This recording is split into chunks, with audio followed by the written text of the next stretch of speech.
Let me bring in Amit Bhardwaj for the latest. So what's the preparation on the side of the NDA? Well, Marian, the energy level seems to be super confident as far as the NDA group is confirmed. In fact, several of the BJP leaders and the NDA leaders are already claiming that they are not only going to win Bihar, but the victory is going to be a historic one, a very strong one. And in fact, if you compare it with the energy level in the JDU, or for instance, with the BJP, even a party like LJP of Chirag Paswan is very confident, and the senior leaders within the NDA are saying that we are going to, in fact, ask one of the senior leaders of the NDA, what's the number that you're looking at? He asked me, what's your 140. He said, no, we are going to be around 150. So that's the number that they are looking at. And that is why the energy level seems to be really pumped up within the NDA camp at this point in time. And they are confident about the victory. So I believe that in 12 hours from now, the picture will be pretty clear as to whether it is the NDA which needs to be, will continue to be happy tomorrow, or Mahagathbandhan camp will have some more energy rather than, their apprehensions about the issues that they are raising. Back to you. All right. Thank you so much for joining us. Amitabh Tiwari, founder of Vote Vibe, is joining us. We have Sajjan Kumar, political analyst. Amitabh Tiwari, what will you be watching out for tomorrow, even as both the sides is getting battle ready, or should I say, ready for the counting day, which is the big day? I think we need to watch the performance of the weak links amongst both the alliances. So we need to see the performance of the Congress party on the 61 seats it is contesting, how many it is actually winning, because the strike rate of Congress is going to be very, very important for Mahagathbandhan. Conversely, we will have to look at the strike rate of LJP, HUM and RLM, which are also contesting 40 seats under the NDA umbrella. Secondly is those 83 seats where the victory margin was less than equal to 5%, or those 52 seats where it was less than 5,000 votes. Which way does the mandate go this time, and how is the Jan Suraaj party performing in those 52, or let's say those 83 seats?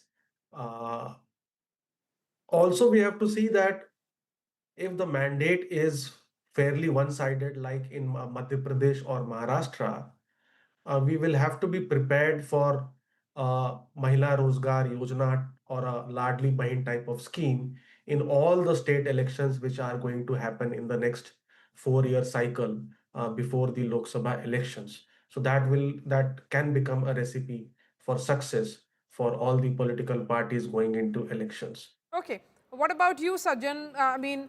If it is about Nitish Kumar's return, as most pollsters, in fact, I would say all pollsters have predicted. Of course, Amitabh Tiwari's Vote Vibe and Access My India is talking about a margin of error, I would say, in that vote share of 43% and 41%. Margin of error is plus minus 3%, but still, it's giving a convincing victory for Nitish Kumar. I mean, a chief minister who has been in power for 20 years, if he indeed returns, then it will be a different kind of a phenomenon. Exactly, Maria. And more than the direction, I'd be looking the intensity of the victory, whether it's really an endorsement, a farewell, as you called it, a gratitude vote for Nitish Kumar or not. This would be the first thing I would be looking into, because even with 2 to 4% edge, as is being projected, the conversion in seats in Bihar is always tricky, right? So that is why one of the endorsement that we are expecting, our insight from the ground, whether they are being reflected in the actual results or not. Two, very crucial would be to see whose Hanuman Chirag Paswan this time would be. Would he be playing the Hanuman for BJP in Bihar or Nitish Kumar in Bihar? That's a very crucial thing, right? We have to see that like he was the one who sabotaged Nitish Kumar this time. Will he be playing, though he claims to be the Hanuman of Modi ji, but will he in reality be playing the role of Hanuman for Nitish Kumar or not? That is another factor. And within NDA, what is going to be the internal equation between JDU and between BJP? Because mind it, we all have been talking, and at this juncture, we are more into numbers, that Bihar is more about what is going to happen post-election, right? Rather than what is happening in the election. So that is why the internal equations, power equations within the JDU is going to be important. And three, conventional wisdom suggests that if you have one anchor, they carry the households along. But this time we are witnessing, as Amitabh Tiwari is also getting the insight from his own study and other, that we have two anchors. One is the Mahila and other is the Yuva, and they are looking into two different directions. Right. So that is why I would be looking with the kind of mandate that we are right now into the penultimate stage. Tomorrow would be the ultimate one. Ultimately, whether Mahila and Yuva would be at crossroads or they would be looking in the same direction, right, with certain differing degrees. Yeah, These are the, in yeah. fact, what the research, or should I say the projection of Access My India is, and I'll ask the producer to put that on our television screens, it appears certainly that there is the 2%, which is that in that bracket of 18 to 25, there's not much of a traction. I mean, the gap is not much. So even when we say that Yuva is moving towards one side, may not be the correct assessment, because their impact is less. So their share in the overall picture is much less. Women tend to still dominate over the Yuva of Bihar, Rajat Sethi. So, you know, the Yuva of Bihar, even the unemployed youth may be getting enamored by Tejashwi, others may have got his proposal of 2.5 crore government jobs, but the larger picture is that is the Mahila, which is the dominant vote, which will be the striking rate. If it actually any side gets it right, it will be about the women of Bihar. See, this is the reason why in the data you're seeing NDA being given 2% higher. In this, MY thing, this Mahila Yuva thing, Mahila has a greater weight. There is no two doubts about it. Yeah. Right? And because of this greater weight to Mahila, just because of the sheer numbers, that women voters are more. This is the precise reason why even Access My India has given 43% to NDA and 41% to Mahagathbandhan. And what happens is this 2% spillover across the board is going to result in, if not an extremely sweeping majority for the NDA, but just a silent majority for the NDA. So this election was a boring election, and the outcome might as well just be a boring outcome, is what I foresee. Okay, And doing a very detailed analysis, Maria, what happens is that, and this is at least my 15th election analysis that I'm doing at a relatively young age, unlike Rajdeep. But I can tell you, we try to hyperventilate over exit polls, and then tomorrow you have to withdraw every line that you have said, because people tend to copy paste what you have said, around the exit poll analysis and on the results day analysis. Now we are beating ourselves around, Yuva and Mahila dichotomy. Acha. Tomorrow, this dichotomy might not even exist. Ah. So who knows? So again, exit polls should be seen as largely as a trend line, but don't overanalyze it to an extent where we become trolls tomorrow. Okay, That's my okay. limited point. You don't want to be Because, trolled tomorrow, and I agree with people you. will take Nobody things out of should be context, trolled. and they'll be like, "Oh, you were saying that Mahila and Yuva are voting predominantly towards Mahagathbandhan. Look at what has happened. Yes. Mahagathbandhan has got under 100 seats, and NDA has got 160 seats. So everything falls flat. So directionally, I think everybody, whosoever is saying, even if it is a tighter context, directionally, people are saying that it might be a thin, slim majority for the NDA. And that's about it. And that could as well be an utterly false prediction. And it could be the other way around. But what we are seeing is there was no wave election. We all can understand that. There could be a silent wave tomorrow that women have come out overwhelmingly. And we will see something like Maharashtra. I again recount, Maharashtra has been one of the most outlier elections that we have seen in the recent times. It Even was a very Haryana. quiet election. In Even a Haryana. very short duration of time, it switched completely 180 degree. We have not seen this happen. We have not seen the kind of mandate that was given largely because of a singular scheme. There was no narrative. There was caste battle. There was somebody who was fasting unto death on caste lines. And still we saw this overwhelming majority which cut through all castes.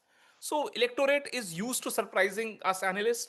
And we should keep that window of opportunity open for the electorate to I continue agree to with you. surprise So, us even Amitabh tomorrow. Tiwari, where do you think the pollsters can go wrong tomorrow? Because it's a very difficult state to predict. And every time there has been a surge in voter turnout, it doesn't really mean change. There are multiple instances where the voter turnout has been aligned with government change, but there has been equal number of instances where the government change has not happened. In fact, it has meant continuity because the voter turnout means more enthusiasm. And particularly if you look at it, that is the trend which happened in 2005. We know about it, October 2005. And interestingly, if you look at various elections, 2010 again Nitish Kumar returns with a bigger mandate and is also chosen as the leader that Bihar believes in. No, essentially, if you look at the increase in turnout in Bihar, what we see is that the Nitish Kumar is the common denominator of sorts because he has benefited from this higher turnout, becoming chief minister again in 2010 with NDA, 2015 with Mahagathbandhan, and 2020 again with NDA. So technically, one can say that in 2015 with a higher turnout, the government changed because the composition of the government changed from BJP plus JDU to RJD plus JDU. And then again in 2020, the composition of the government changed from RJD plus JDU to JDU plus BJP. So what are the risk factors? The risk factors are primarily, I would say, are three risk factors. One is a risk of seamless vote transfer between the NDA alliance partners, primarily JDU and BJP, and JDU and LJP because of the historical differences on the Mahadalits and Dalit category creation. Then is the uh, amount or the propensity of the women voters to vote on a caste neutral basis. So most of the surveys are giving a higher support for women amongst NDA. But if they vote along caste or religious lines, what is likely to happen is that alpha or that lead which the NDA has amongst women is likely to get reduced, and that could impact the results and the projections. And the third, of course, is the Jan Suraaj factor or the Prashant Kishor factor, which is in most surveys is between 4 to 5% range. Even in our vote vibe survey is 5%. But if he polls anything more than that, then on very close seats, he could play the role of a kingmaker. So Jansuraj party is like a rocket, is like a desi rocket. I mean, once you fire Chances it, you that because he's a new player, the assessment by most pollsters may not be correct. happens is that the awareness about the symbol is also not that great. I mean, Bihar is a highly rural area, and in our tracker in Vote Vibe, we saw that 48% of the people still didn't know what is the symbol of Jan Suraj, despite all this social media campaign. So there are very nuances and layers within layers, and as Rajat has said, is what that most of the election analysis is now a post-mortem analysis, which we will have to do, or which will set the tone once the final results of the numbers start coming out. Okay, Rajat Sethi, this was largely a Yeah. bipolar contest, as is becoming evident now, based on what the pollsters have said. So, where do you think the assessment could go wrong? So it was always a bipolar election. The only polls that were projecting it were some of the political stock exchange that your channel were putting up, which were putting us in a different direction, as if it's a triangular contest or even the hope of a triangular contest. Logics were built around that there is 20-25% vote which goes to the others category, and therefore it can be made into a triangular contest. It was never a triangular contest, just because of the complexity of the electorate. There were always these spillover votes which went beyond the two blocks. And the last time we saw two major parties which were out of the fold of the two principal alliances. This was why the number was big. We will see shrinking of the other space. I don't see miscalculation on Jan Swaraj resulting in any major issue. That is not the issue. The only issue that we need to be mindful of is how much of contested surveys of contested voters, of the voters who had actually voted, did we undercount or overcount? typically what happens in an exit poll, while for simplifying it for your viewers, if you survey a person, a voter, and record his preference, did that voter actually go out and vote or not, and doing an accurate assessment of that in so that it represents the electorate, that is a very difficult exercise that you have to do only after the polling is over. In that process, you tend to undercount or overcount certain segments of voters, which can principally bring in certain errors. But any party, for that matter, does multiple rounds of votes, and every round of polling or every round of analysis that you do, or opinion poll, exit poll that you do, has to sync up with the previous study. If it is not syncing up, if there is an outlier, that has to be explained rationally. So I believe political parties who have the resources to do these series of surveys all throughout the election cycle have a far better idea. Therefore, if one thing beyond exit polls that you should look at is the body language of the incumbent and the body language of the principal challenger. You will I'll keep it open to the viewers. Look at how Tejashwi is speaking and addressing the press conferences. Do you see confidence or you don't see confidence? Versus that, look at the BJP leaders perhaps. You will yourself understand which way No, the no, wind is. not really, because I don't pay much of an attention of a reaction of a leader just ahead. I could also see this as caution because of what really happened in 2020. So I would not pay much of an attention to that kind of what See, is being no, declared no, but as conceding. No, Maria, that's a little the kind unfair. of for an Rajat, organization, the kind of feedback that you get from your organizational workers on the ground is the no, best I metric. agree. There Organizationally, is no alternative to that. Let me tell you, yes, don't underestimate the power of these political parties, the way, yes. the network they have, the information they have. Individual candidates, if you speak to, they know exactly what has happened. They might not come out and acknowledge it, but they know it. Yes, they do know it. I agree with you completely on that. A word from you, Sajjan. What do you think the pollsters may get wrong? One of the mistake that could be whether the sample was representative of the demography or not. Because take for example, Access by India, the maximum they are giving to the EBCs is 22%. While we do know that the Hindu OBCs they constitute around 25 to 26%, right? So in their own sample, if it's coming to 22%, whether they are giving it as the total percentage of EBC to uh, did the sample reflected the demographic percentage as is in the society? So many a times what happens that we extrapolate, like for example, you have taken very few samples of EBCs and you know that it's 26%. So what do? You multiply and extrapolate so that it becomes reflective. And many times you fail to capture the diversity. This is one.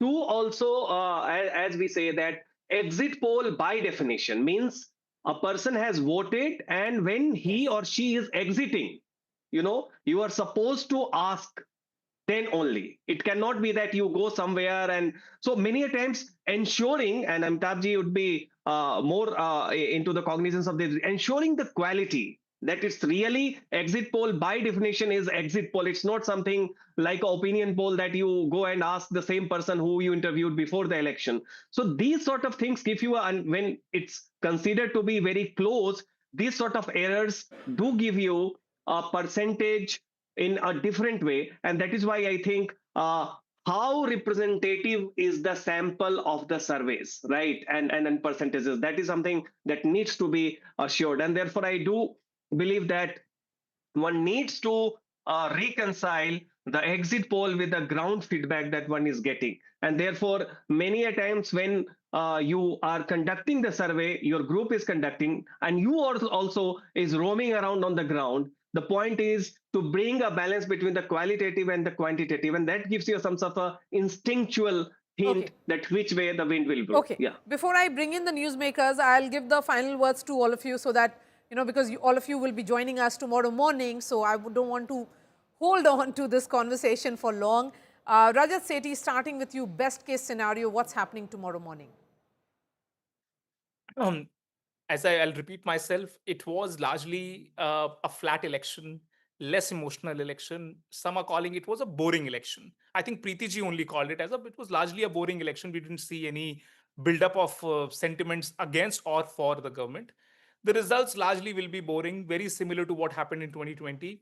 it will be somewhere around 130, 135 in that, or maybe 140 it can touch in that realm, and will give you a quiet majority to the government and the quiet mandate to carry on. Okay. So But as I had written a month ago, Nitish Kumar's quiet edge, is it really that quiet? I'm not too sure, because interestingly, Rajat, what one senses on the ground is that Nitish Kumar's popularity is intact. He's an extremely liked politician of Bihar, despite being in power for 20 years, and Biharis are known to be status quo-ish. so fatigue is not anger. Fatigue is There is boring. no anger. There's no anger. Yeah. So fatigue Absolutely. is not equal Fatigue, to anger. yes. So So fatigue, can fatigue be some kind of silent or quiet change also, Amitabh Tiwari?